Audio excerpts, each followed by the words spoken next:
already been talking about. Mike Shoesmith is on with me. So, Mike, tell us about this Harvard study, this blockbuster study that has basically trashed evolution again. Now, they don't know they've done it. They don't say that. But you and I know, because we've been debating this for years at the PNN News and Ministry Network, taking heat from evolutionists, but it has now blown up in their face with a Harvard report. Tell our audience about it. Yeah, but the audience, you ever wondered how it was that Jesus was able, when Peter cut off the ear of that man, that one of the guards that came to get Jesus, Jesus said, please stop doing that, and he reached over, touched the man's ear, and the ear grew back. You ever wondered how he did that? Well, him being the author of life, the creator of the DNA language in our bodies, simply had to just turn on a switch. And guess who proved it? Harvard University. They have just uncovered DNA switches in our bodies that control genes for whole body regeneration. Carl, this is absolutely amazing. Humans may one day have the ability to regrow limbs after scientists at Harvard University uncovered the DNA switch that controls genes for whole body regeneration. This is absolutely amazing. It is. You know, you've been in debates with evolutionists before who say, look at all the junk DNA in our bodies. We don't need all this DNA. It's just residual garbage from the past, right? From evolutionary leaps and jumps and so on. That's according to Harvard now. That's all been debunked. Some animals can achieve extraordinary feats of repair, such as salamanders, which grow back legs, or geckos, which can shed their tails to escape predators, and then form new ones again, Carl, in just a few months.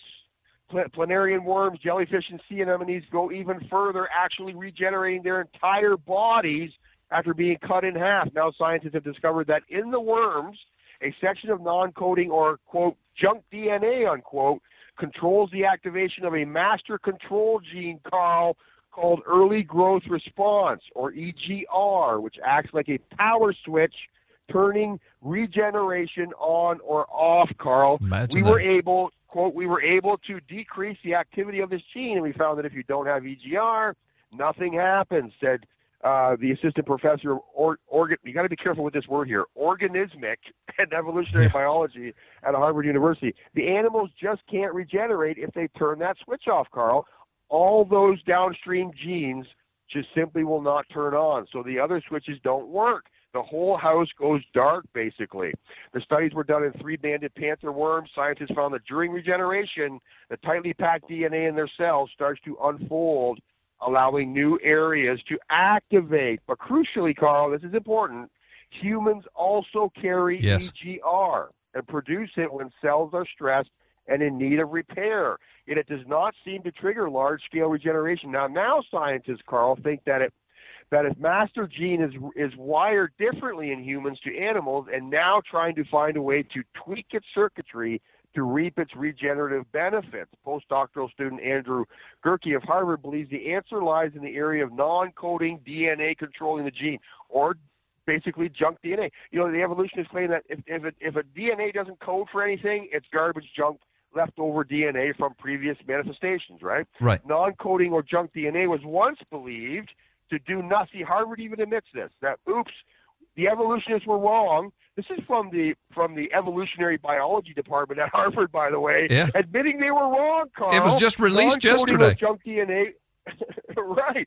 They're now admitting in this one sentence, non-coding or junk DNA was once believed to do nothing, but in recent years, scientists have realized it's having a major impact. Yes. So basically they're realizing, sorry, we were wrong.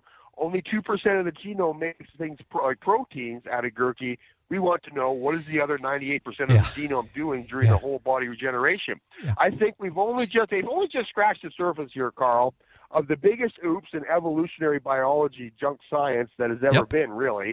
We've looked at some of these switches, but there's a whole other aspect of how the genome is interacting on a larger scale. There's the big admission. Yes. There's a whole other aspect of how this genome, created by Jesus, my words added there, is interacting on a larger scale. And all of that, Carl, is important for turning genes on and off. There's no such thing as junk. You know the old saying, God don't make junk? That's right. Well, and Harvard University just proved that God doesn't make junk. And so what if Jesus of Nazareth? What if he was God with us, God in the flesh? Which means, what if the scriptures in Colossians and Hebrews chapter 1 and Colossians chapter 1 and John chapter 1 that speak of the fact that it was Jesus, in the person of Jesus, God created everything that is created.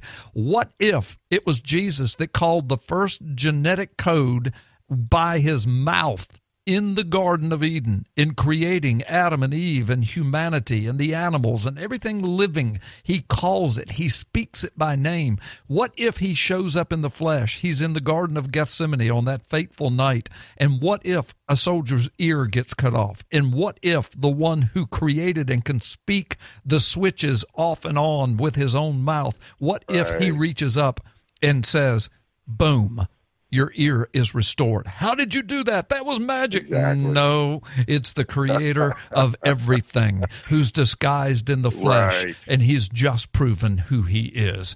This article was written by Sarah Napton from The Telegraph. Thank you, Mike Shoesmith. That's an amazing piece of information.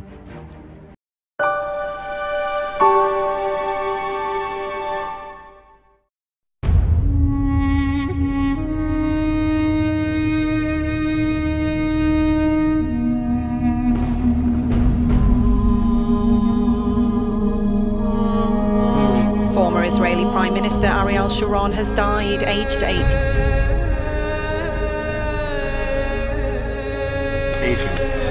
We are with one of Rabbi Kaduri's disciples.